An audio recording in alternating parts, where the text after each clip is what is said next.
Now that Chris Letang and Matt Grzelcyk have finally stopped conceding scoring chances to the Stars, we can get on to a more relative, way more compelling subject matter. Good morning to you. Good Tuesday morning. I'm Dejan Kovacevic of DK Pittsburgh Sports. This is Daily Shot of Penguins. It comes your way bright and early every weekday. If you're into football and or baseball, I also offer daily shots of Steelers and Pirates in the same place that you found this. Stars 7, Penguins 1. The less spoken about that, the better. Dallas scoring 6 times in the first period. 6 times in the first period. The first couple leaked in on Yoel Blomqvist, not his night. And then after that, in the exact words of Marcus Pettersson, we gave up. And as if to make sure that he wasn't misheard, he repeated it. We gave up. Well, you know who else might be about to give up or is already in the process of doing so? And I wouldn't blame him in any way. That's Kyle Dubas. According to exclusive reporting on DK Pittsburgh Sports today by our beat writer Taylor Haas, Dubas has already, and did so before this game, informed other teams that he's open to trades involving anybody but Sidney Crosby. And in addition, what he's seeking in return aren't more of the futures type acquisitions that he was picking up over the summer and in the Jake Gensel exchange. He's looking for other players, meaning NHL players. And that way, he'd be able to honor the pledge that was made to Sid by Dubas and everybody all the way to the top of Fenway Sports Group, that they weren't about to stick him in the middle of some sort of mega rebuild. Now, I know the mind starts racing when you hear that. The mind will start racing in general whenever you're thinking about one player being on the block. Now, who can you get for him? Who can you move him to? What's out there? But when it's something like this, and you're talking about literally everybody but Sid, and you're including Evgeny Malkin and Chris Letang, and Erik Karlsson, and, well, again, everybody but Sid, that's a heck of a thing. You can say, well, who'd want those guys? They're older. Or you can say, well, they have no movement clauses. And by the way, every name I've mentioned so far, meaning Sid, Gino, Letang, Karlsson, all have those. But you can also say that other teams have contracts that maybe they'd want to move or maybe aren't a fit for them as they're going into a period of what they expect will be full contention. This episode is brought to you by Bet Online, your number one source for all your summer sports needs this season, from Major League Baseball, golf, NHL, NBA playoffs. Get the latest odds and lines, including all team matchups, player props, odds on just about everything that's out there. Head to the website today or use your mobile device to get in on the action. Bet Online, where the game starts. Or, let's say, in the specific case of Tristan Jarry, you can just do a swap of bad contracts. Remember Eric Goodbranson for Tanner Pearson? That kind of thing. Don't kid yourself that just because the Penguins are bad, and certainly they were way worse than bad last night, that nobody would embrace having one of these players. Or for that matter, like one of the next tier down that the Penguins would have. Rickard Rakell, Brian Rust. You see what I mean? And this starts really expanding the cranium in a hurry. But I don't know what other answers there would be for this. I don't know how the people who are in that locker room, and again, I'm obviously excluding the guys that you know are the consistent effort guys, but I don't know how the people in that locker room who aren't those guys, and it's a short list, how they could be expecting anything but. This team isn't easy to play against. It's a cakewalk. And I don't even mean necessarily in terms of whether you beat them or you lose to them. I'm just talking about how you emerge from the game.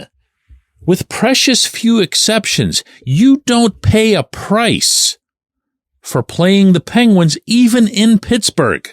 You come into this building and you don't have to change your t-shirt, your undershirt that's supposed to be soaked by evening's end.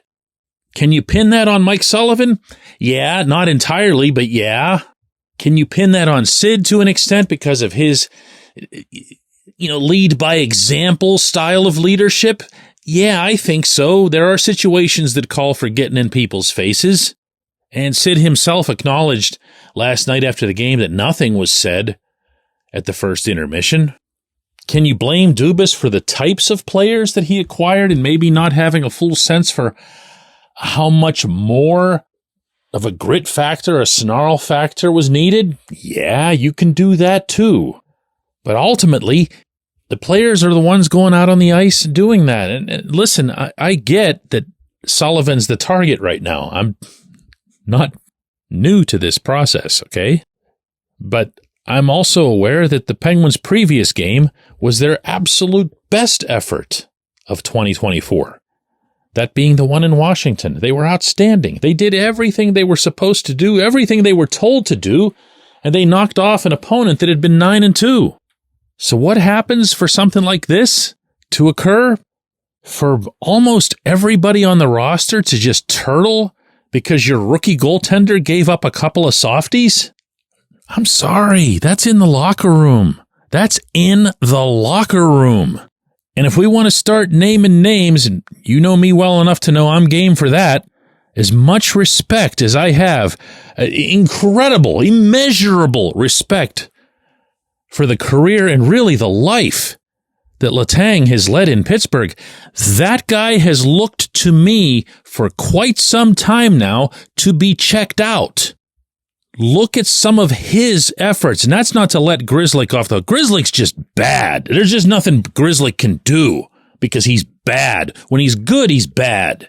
But when you look at what Letang was doing last night and just look at his efforts, maybe that's where you start. Maybe that's why, I'm going to start getting a little reckless here, but maybe that's why Dubas spent the time in Montreal that he did recently. You don't think Letang would okay a trade to the Canadiens? You don't think there's a conversation there to be had if it hasn't been had already? Heck, at least that would begin explaining some of what we're seeing. When we come back, J1Q.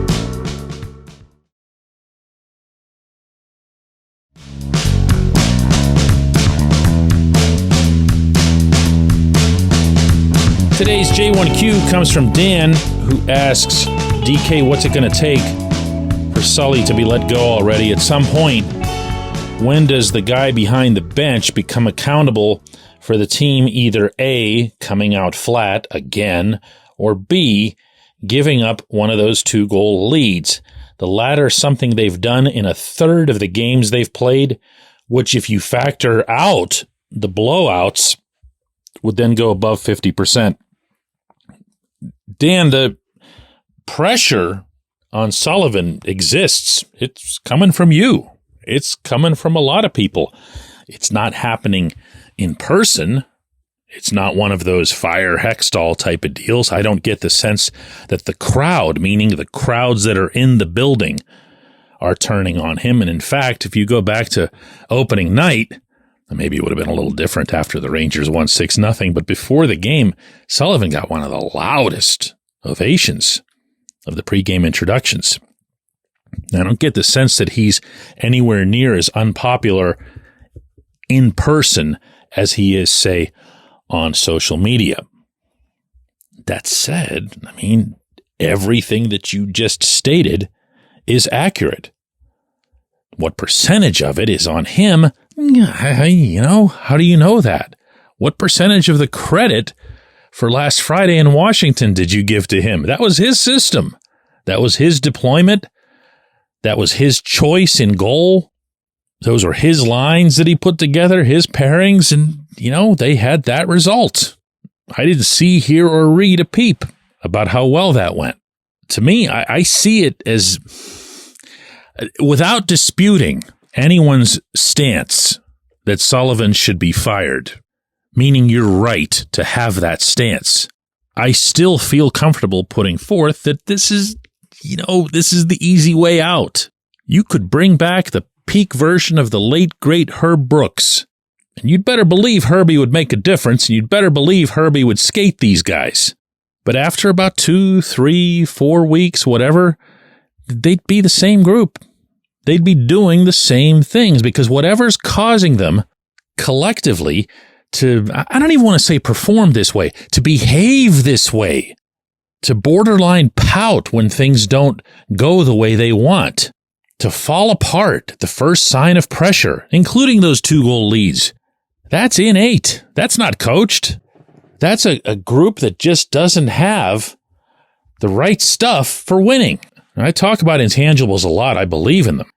If you ever check out my football show, I talk about them on the Daily Shot of Steelers almost all the time now, because all the Steelers do is anytime they're in a bind or even in a bit of a bind, they emerge on top from that small situation, and that leads to larger successes. That's why they're 7-2. That's why they're in first place.